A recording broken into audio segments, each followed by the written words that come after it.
Also part of the Lufthansa fleet is Bf 108 DEB, the trainer developer by Willy Messerschmitt, as the forerunner to the famous Bf 109 fighter. This example was acquired by Lufthansa in 1990 and flew again in May 1993.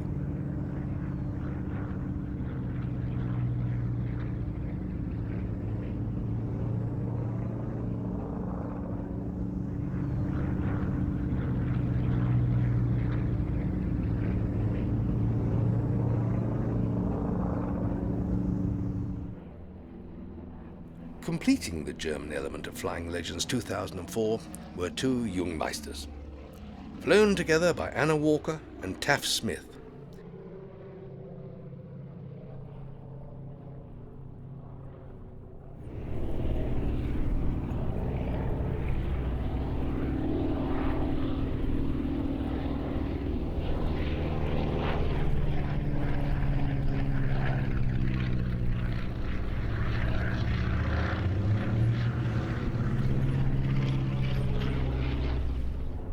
Anna, with the dubious honour of being the only female pilot at Flying Legends, was in the Fighter Collection's all-over white example, painted in the authentic markings of the Luftwaffe aerobatic team of 1938.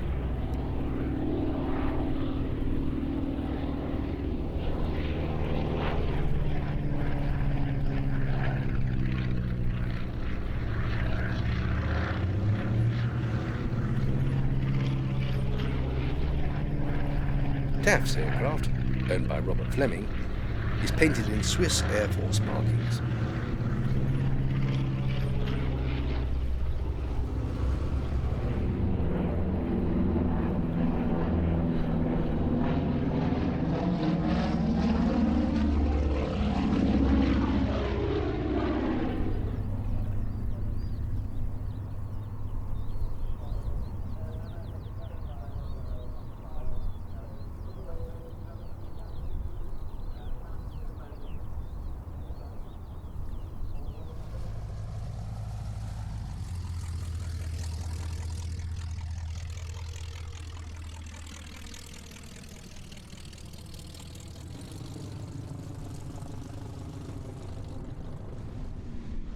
The Hawker Nimrod is a single-seat naval biplane fighter that first flew in 1930.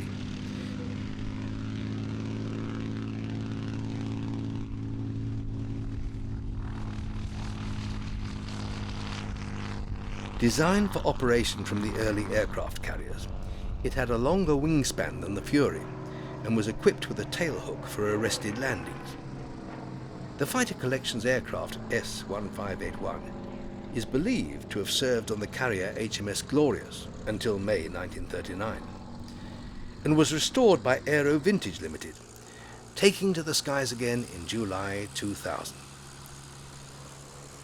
It is one of only two Nimrods known to survive, and the only one flying, here in the capable hands of Stu Goldspink.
All four of the UK's privately owned and flying Hurricanes were brought together for Flying Legends.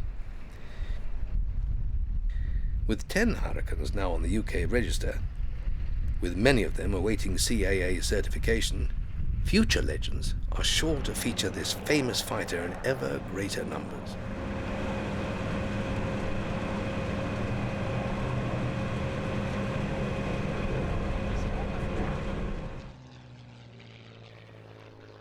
Flying Legends is not just about the aircraft.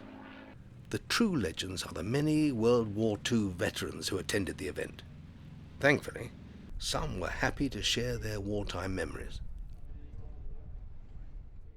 Well, the Hurricane had a tremendous reputation. We had the Hurricanes in France, and they did awfully well in France. And on the whole, we thought we were onto a good thing going from Spitfires to Hurricanes, because the Hurricanes was a tough old brute. And the first Spitfires were very, very sensitive on the elevators. And so if you flew a Spitfire, the first Spitfires were such that you spent most of your time blacked out. Because if you touched the elevator, you blacked out. And then eventually, of course, they hung a big weight on the elevator to make it more difficult to black yourself out, which improved it. And then they were a bit faster, but in many ways the Hurricane was more comfortable because you could see out of the thing which you couldn't see in a Spitfire. And they were a better aircraft for attacking bombers, which is really our principal duty during the battle group.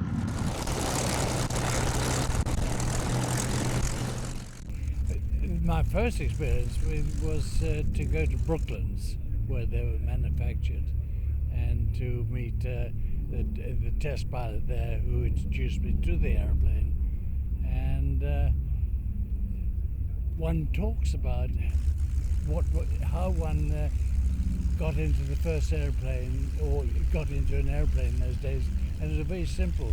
You were just told what the fuel system was, what the various instruments were, what the stalling speeds were, and that was it. Get in and enjoy it. That was our introduction to most airplanes in those days, because we didn't have dual airplanes.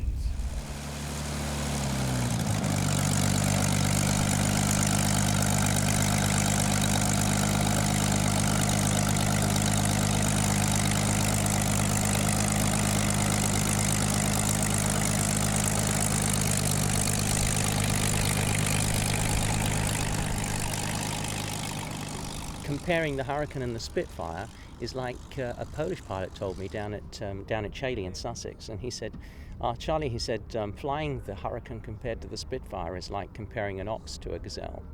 And he's right, but the Hurricane's utterly charming in its own way, as is the Spitfire. They're gorgeous. I'd already had one encounter with a 109 before this particular period started, and I got behind him but couldn't catch up. He was much faster than I was, and so by the time we got down to 0 feet, he had his own plan, and when I looked up, I saw what it was. He was trying to get me to hit some high tension cables, but I fooled him and flew underneath, and he pulled up to see whether I had fallen into his plot, and as a result, he lost speed. I was able to catch up, and according to intelligence reports, I did hit him, but he force landed in a field in Germany.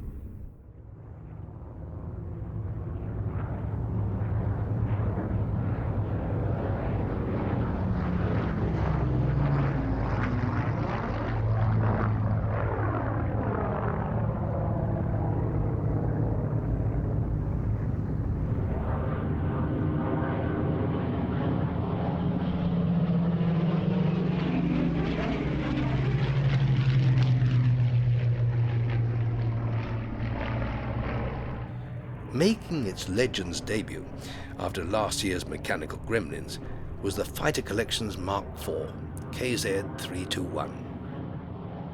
Clearly identifiable by its 4 cannons and desert paint scheme, a product of 35,000 man-hours, KZ-321 was restored over 3 years at Hawker Restoration's workshops at Milden in Suffolk.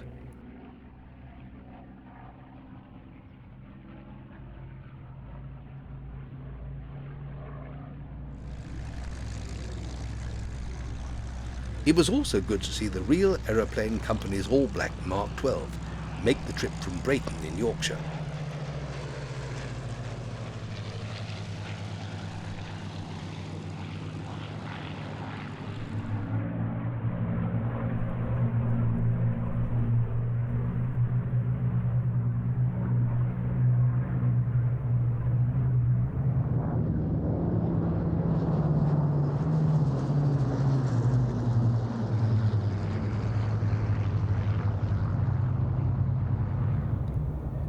Also wearing new colours was the Historic Aircrafts Collection Mark 12A, G. Hurry, which has been repainted in the colours of one of the Hurricanes of 126 Squadron that defended Malta for next year's Merlins over Malta event. A former TFC aircraft, it was swapped for the Hawker Nimrod a couple of years ago.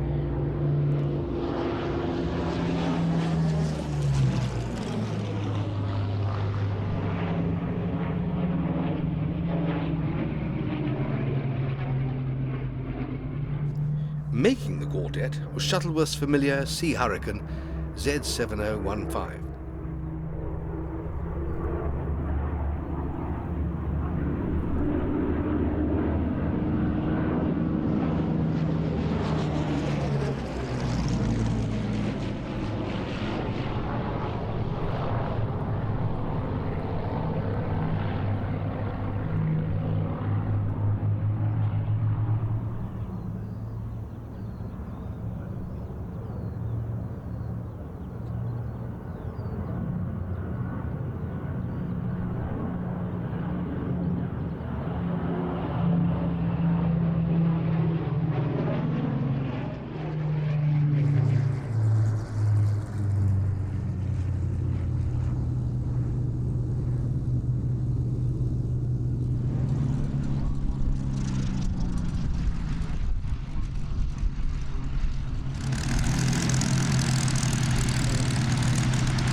Despite the fact that their numbers are dwindling and the years dim some of their memories, the veterans are always enthusiastically received by the public at Flying Legends. It's very encouraging, I think, and it's very encouraging. They say that children now know so little about it that they didn't know on which side Adolf Hitler fought and so on and so on.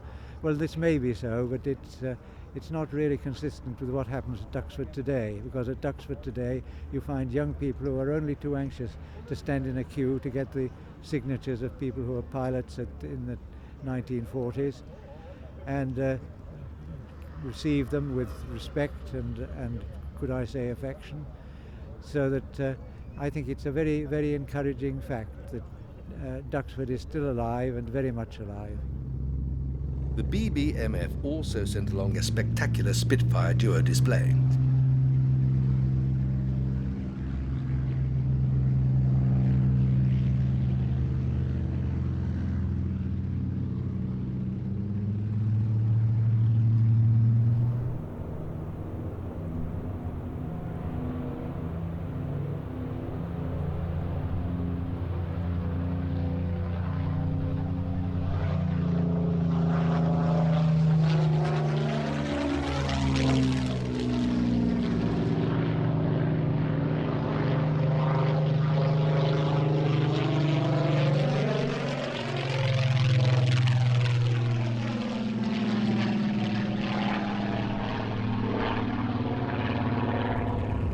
This year's display sees the two fighters displaying an opposition routine.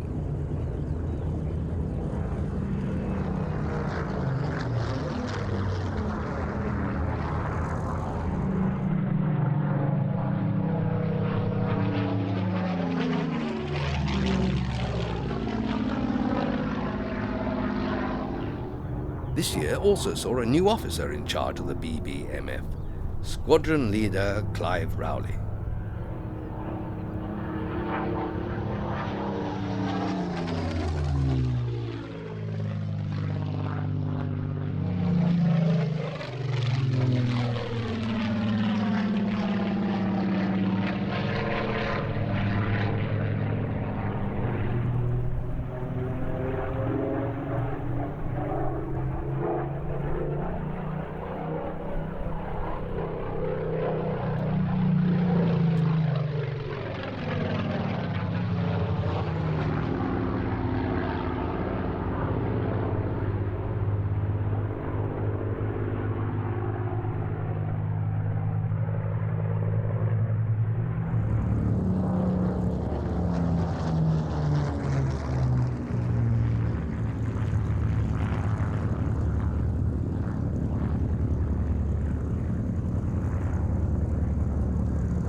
Sparkling in Saturday sunshine was the Lockheed 12. This example, unique in never having been rebuilt, is owned by French warbird collector Bernard Chabert.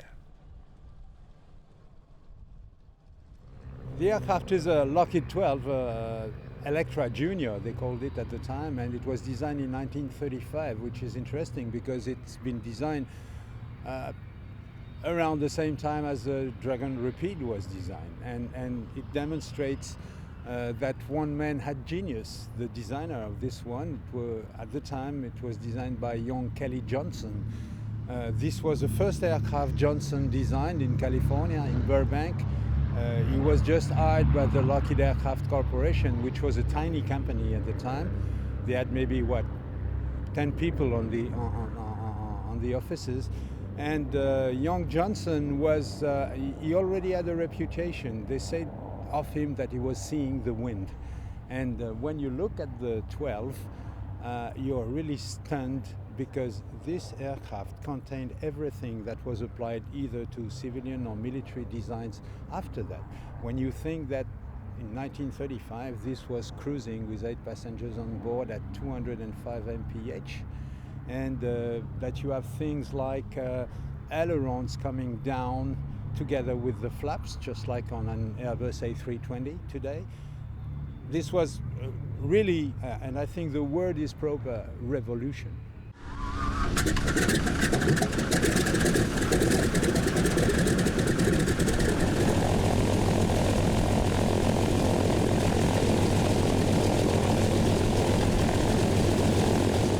And so this aircraft in particular has an outstanding story in that it was built in 41. It is one of the last Electra Juniors built. It was to be delivered to the Guggenheim Foundation, but never delivered because of Pearl Harbor. The US Navy took hold of it in December 41, sent it to London in February 42, flying across, and there it became the US Naval Attaché limousine for the duration of the war. At the end of the war, the Americans gave it to the Royal Air Force, and it was used by the boffins at the Royal Aircraft Establishment as a test bed for, let's call them countermeasures, active countermeasures, and it's said to be one of the first, if not the first aircraft to have been equipped with anti-radar equipment.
Competing for attention with the Aerocobra and the I-15 was the Super Constellation, from the Swiss foundation Super Constellation Flyers. This aircraft is operated by an association based in Basel-Mulhouse. It's an airport cooperated between French and Swiss people in France, Mulhouse. And the association has 3-4 years now and has found an agreement with the former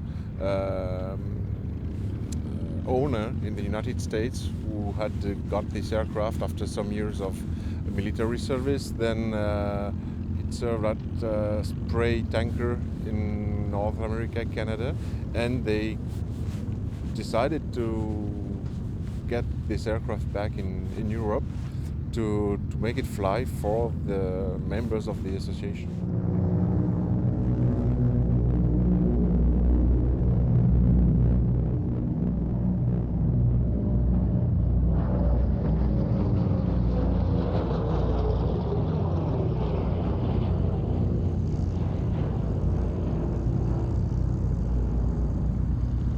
The Connie made its debut at the Berlin Air Show in May, but Legends was its first UK appearance, another coup for this fabulous show.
Another amazing sight of flying legends was 6 de Havilland Dragon Rapides taxiing out for a memorable 6-ship flypast.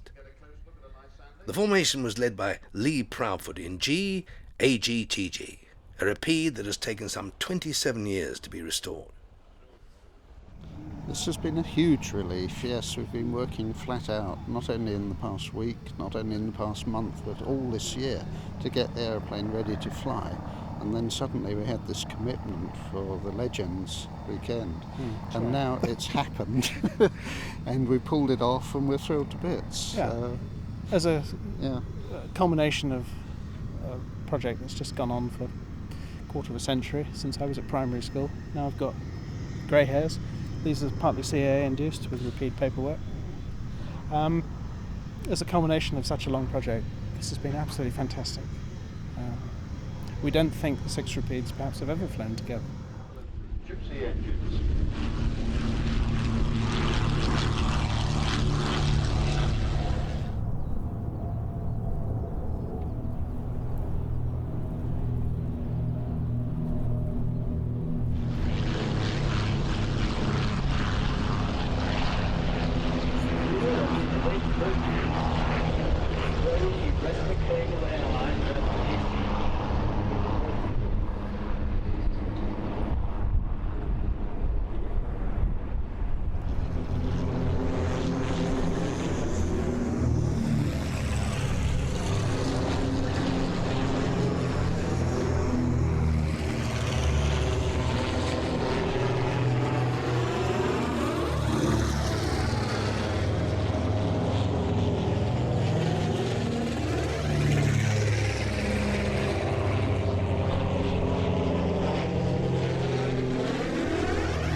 Mustangs weren't in short supply either, with 4 P-51s airborne, led by Ed Shipley in the Fighter Collection's own Twilight tier.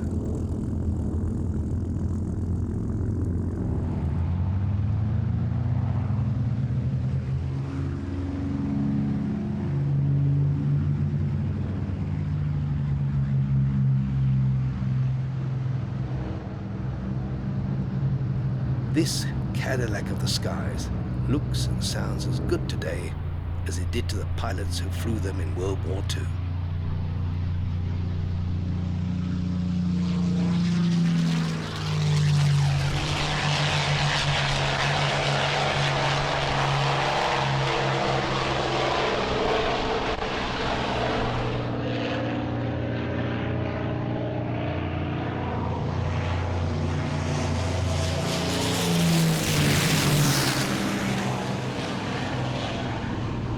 It certainly put tear through its paces, the 60-year-old airframe belying its age with a full aerobatic routine.